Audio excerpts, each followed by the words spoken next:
mindset lang kasi alam mo, hindi sa masakit lang sa loob talaga. Yung mga kabataan ngayon, ang iniisip nila kahit mangbubugbog sila ng mga parehas nilang kabataan, kasi ang mindset nila, mag-aayos din sila sa barangay, magkakaarigluhan, dahil kasi nababayaran naman yung pwedeng bayaran yung nagastos sa ospital, at kung anong mga babayarin sa ospital para lang mag-aariglo.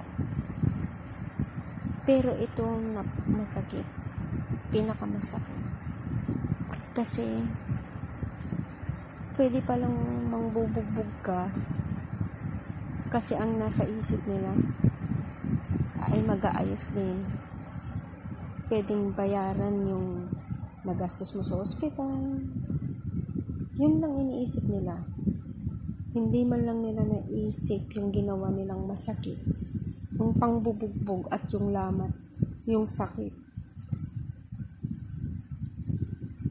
na ginawa nila. Ang hirap lang dito yung realidad natin.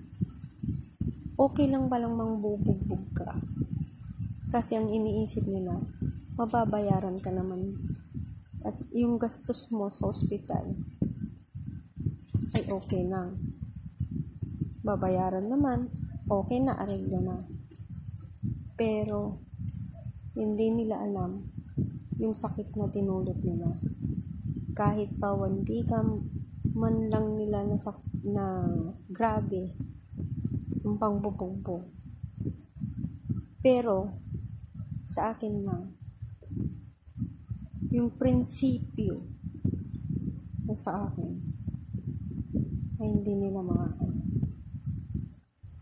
dahil hindi nababayaran ang ginawa nila, lalo na kapag nakapagsalita ka ng masakit, tapos yung nasaktan ka sa dami mo nang narinig sa kanila,